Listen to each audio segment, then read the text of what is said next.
Welcome back. सबसे पहले आपको बताएं कि सदर मुमलिकत आसिफ अली जरदारी की नजफ और कूफा में मकामात मुकद्दसा पर हाजिरी। सदर ने नजफ में हजरत अली रज़ियल्लाहु अन्हा के रोज़ा मुबारक पर हाजिरी दी और फातिहा की। सदर ने मस्जिद कूफा में नवाफिल अदा किए और हजरत अली से मंसूब मकान की ज़ियारत भी की। आपको बताएं कि सदर मुमलिकत ने नजफ और कूफा में उम्मत मुस्लिमा के अमन, इत्तेहाद और हम आहंगी के लिए दुआ की। सदर मुमलिकत आसिफ अली जरदारी ने मुंतज़मीन और मुबल्लिगीन से भी मुलाकातें की हैं। तो अपडेट कर रहे हैं आपको कि सदर मुमलिकत आसिफ अली जरदारी की नजफ और कूफा में मकामात मुकद्दसा पर हाजिरी। मनाजिर आप देख सकते हैं। मुलाकात की है सदर मुमलिकत आसिफ अली जरदारी ने।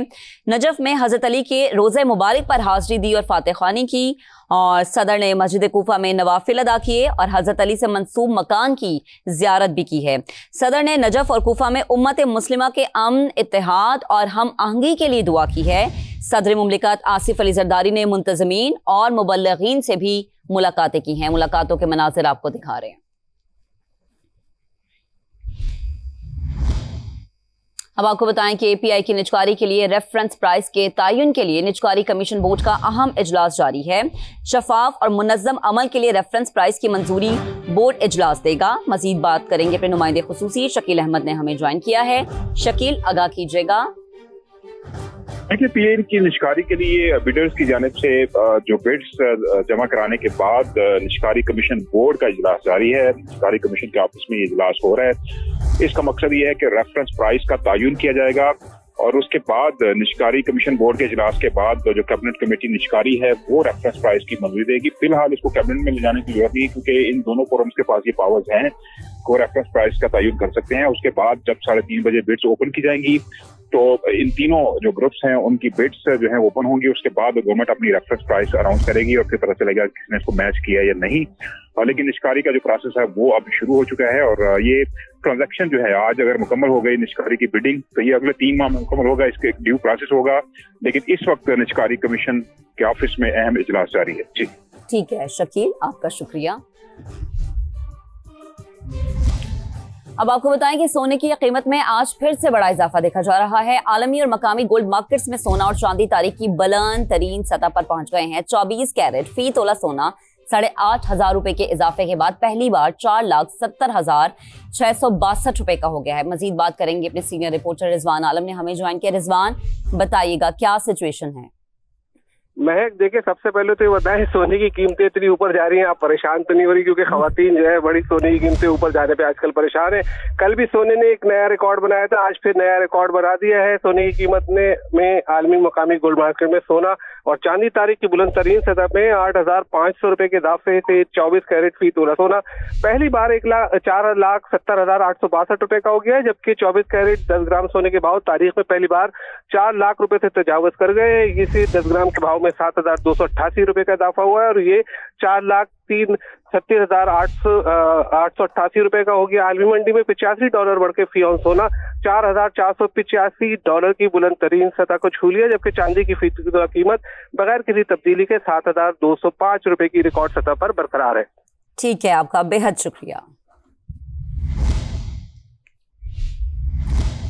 पंजाब रेवेन्यू अथॉरिटी में इन्वेस्टिगेशन एंड इंटेलिजेंस विंग के क़याम का फैसला। चेयरमैन PRA की ज़ेर सदारत इजलास में लार्ज टैक्स पेयर यूनिट के क़याम और महकमाना रीस्ट्रक्चरिंग से मुतालिक तजावीज़ का जायजा भी लिया गया।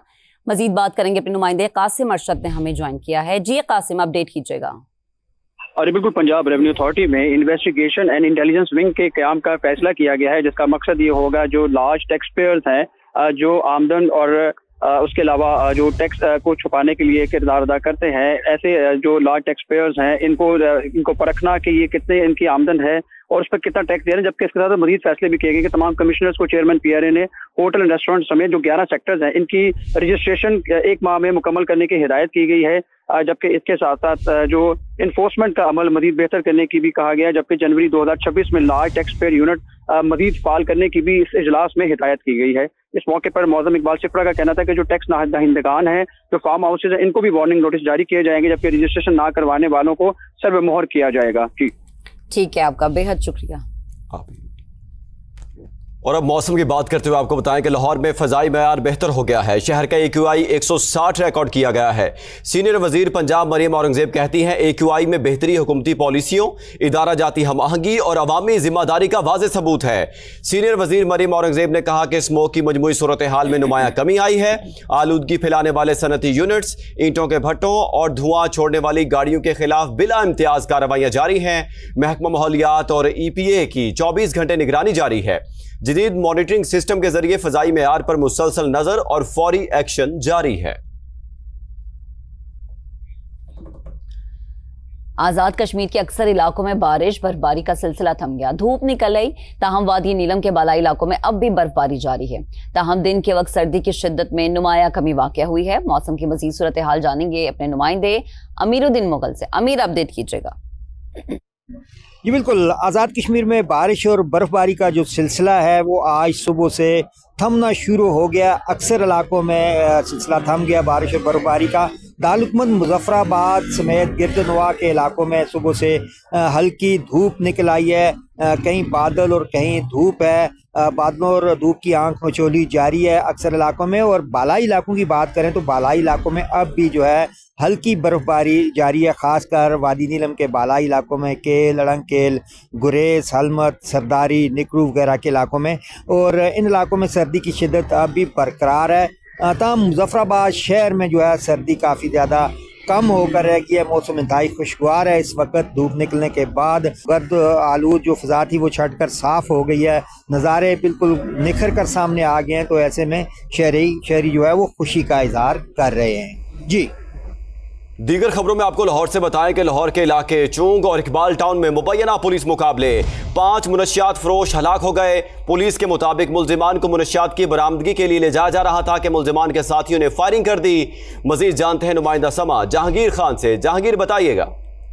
अजी, 2 पुलिस मुकाबले हैं। एक चूंग के इलाके में हुआ है जिसमें मुबैना मुकाबले के दौरान एक मंशियात फरोश जावेद हलाक हुआ है, जबकि दूसरा मुकाबला CCD इकबाल टाउन का है। और इस मुकाबले के दौरान 4 मंशियात फरोश मारे गए हैं जिनकी शनाख्त आशिक, अजीम, खुरम और असलम के नाम से की गई है। चारों जो डेड बॉडीज है वो पोस्टमार्टम के लिए मुंतकिल कर दी गई हैं। CCD का ये कहना है कि मारे जाने वाले ये 5 मंशियात फरोश जो है इन साबका रिकॉर्ड होल्डर्स थे और इनके जो साथी हैं, अब तो इन्हीं की फायरिंग से इन 5 मंशियात फरोशों की हलाकत हुई है। मजीद तफ्तीश शुरू कर दी गई है। जो फायरिंग करने वाले मुल्जिमान हैं उनकी गिरफ्तारी की कोशिशें भी जारी हैं। जहांगीर खान, शुक्रिया आपका।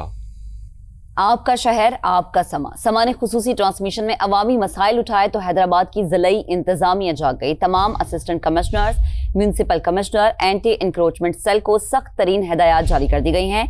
अपने नोटिस में कहा कि लतीफ़ाबाद, कासिमाबाद, मियां सरफराज और निरौन कोट में मसाइल संगीन हैं। आप लोग क्या कर रहे हैं? समा TV ने मामले की भरपूर कवरेज की। अवामी शिकायत का अजाला किया जाए। शहरियों का बल्दियाती निजाम पर एतमाद तेजी से खत्म हो रहा है। डिप्टी कमिश्नर ने कहा टाउन चेयरमैन और म्यूनसिपल कमिश्नर्स की कारकर्दगी गैर तसल्ली बख्श है। फौरन काम करें। मुतासरा टाउन्स में टूटी सड़कों और गलियों की फौरी मुरम्मत की जाए। डिप्टी कमिश्नर ने मुआवजा उठाने पर समा का शुक्रिया भी किया। मजीद जानते हैं इम्तियाज खावड़ से। जी इम्तियाज।